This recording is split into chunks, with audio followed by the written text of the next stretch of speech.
Welcome back to the second video of the sculpted wave mittens pattern.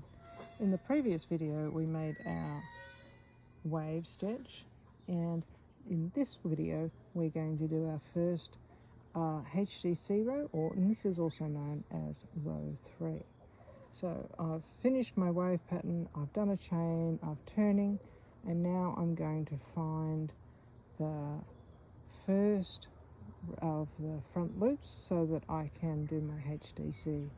Now the pattern says we're doing 4 HDC and then a slip stitch, and I can see here I've got this bulging treble, so this is a really easy way to find the first front loop, which sometimes can be a little bit obscured, but it's really important to get the ends to line up properly.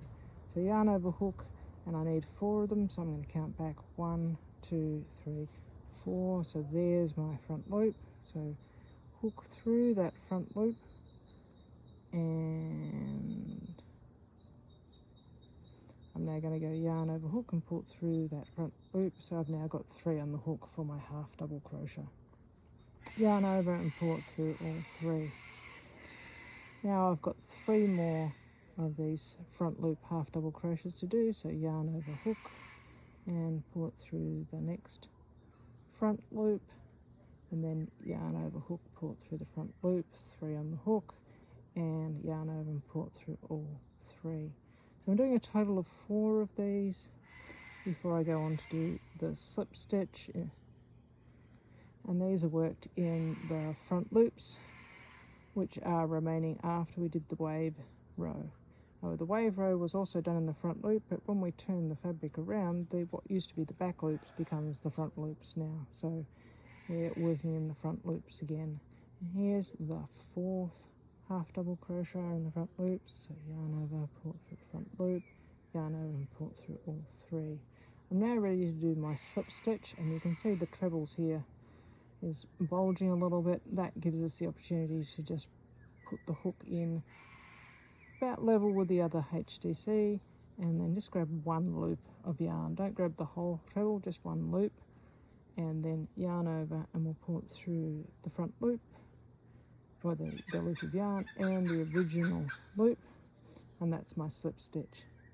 And since I've made a stitch at the top, I don't want to make a stitch at the bottom. I don't want to add any stitches, so I'm going to go on and do my next half double crochet in the next front loop.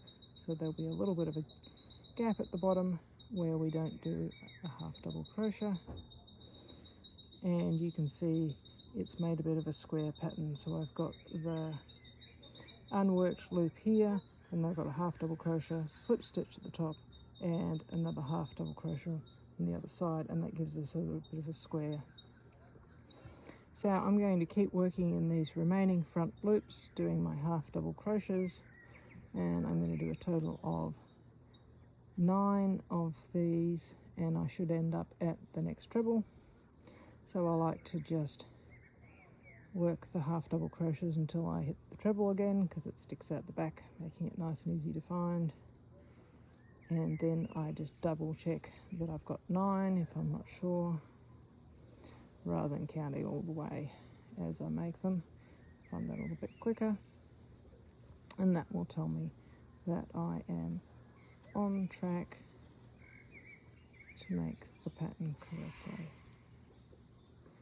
See, coming up here, and the treble is only 2 stitches away.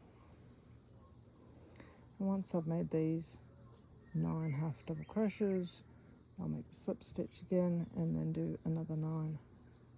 You see, here's our treble, so I'll make my slip stitch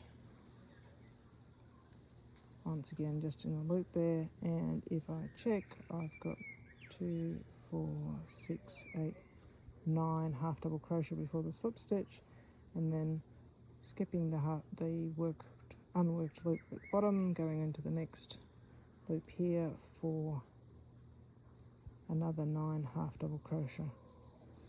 And when I get to the end, I'll do just 5 half double crochet to finish the row.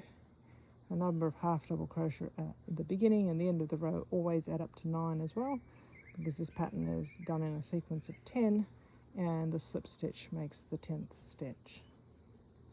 So I'll keep working on this and I'll see you in the next video for the next wave row. Thanks.